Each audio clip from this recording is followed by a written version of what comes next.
Hello दोस्तों, कहानी सुनने पर प्लीज़ चैनल को सब्सक्राइब करना ना भूलें।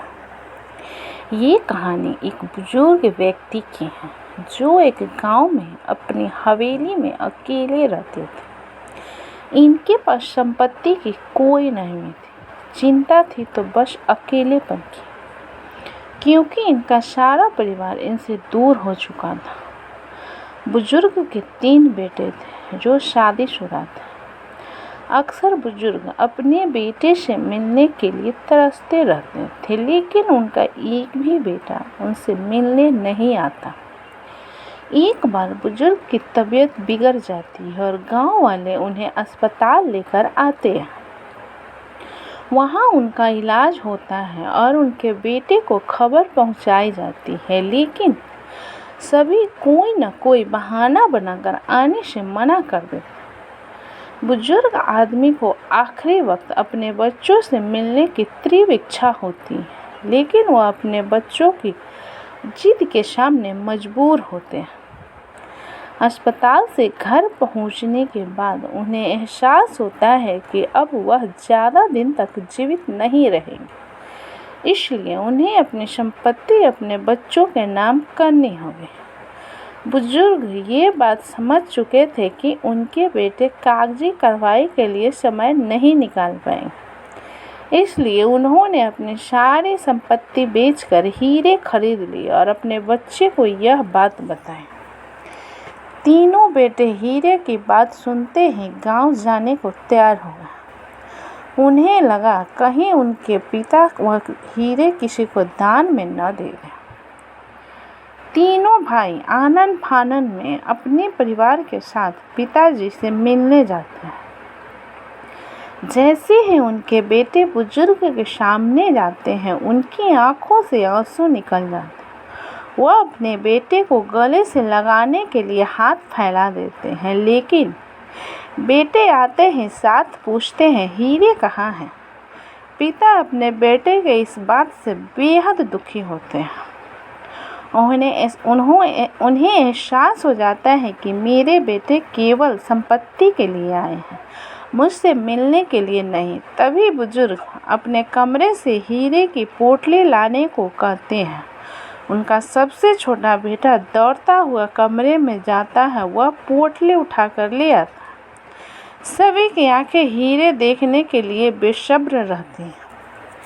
तभी बुजुर्ग व्यक्ति पोटली खोलते हैं और जैसे ही पोटली को उल्टा करके उसमें से हीरे निकालते हैं तो उस पोटली से केवल पत्थर के टुकड़े ही गिरते हैं। बुजुर्ग व्यक्ति पोटली से पत्थर गिरते देख चिंतित हो जाते हैं और पागलों की तरह जोर जोर से पूछने लगते हैं, हीरे कहाँ गए? बुजुर्ग के तीनों बेटे सारे घर में हीरे ढूंढने लगते हैं, लेकिन उन्हें हीरे कहीं नहीं दिखाई दे। बुजुर्ग व्यक्ति अपने जीवन भर की कमाई ऐसे जाने नहीं दे सकते हैं, इसलिए उन्होंने गांव के कुछ लोगों को बुलवाया और उनसे सलाह लेने लगे। गांव के लोगों में से एक व्यक्ति बुजुर्ग से कहता है, हीरे ढूंढना तो बहुत आसान बात है, आप इतना परेशान क्यों हो? यह सुनते ही सबके नज़रें उस व्यक्ति की तरफ हो जाती हैं। बुजुर्ग व्यक्ति आशा भरी निगाहों से उससे पूछता है, बताओ कहाँ होंगे मेरे हीरे?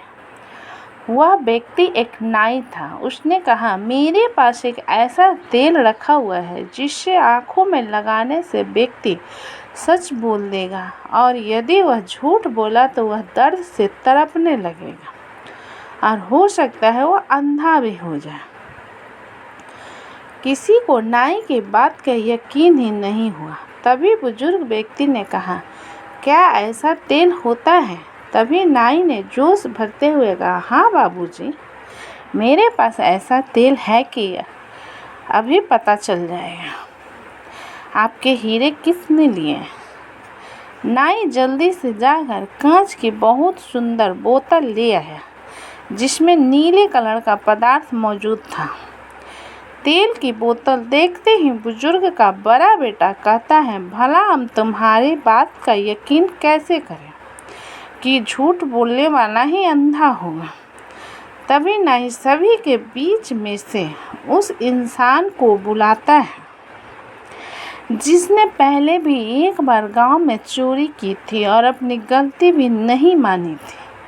फिर भी लोगों ने उसे माफ़ कर दिया था और उसकी आंखों में तेल लगाकर उससे पूछता है, कुछ वर्षों पहले गांव में जो चोरी हुई थी वो तुमने ही की थी ना? वह व्यक्ति जैसे ही मना करता है वैसे ही ज़मीन पर तड़पने लगता है और जोर जोर से अपनी आंखों को मसलने लगता है। तभी नाई दोबारा तेल में पानी मिलाकर वापस उसकी आंखों में लगाता है और वह शांत हो जाता है।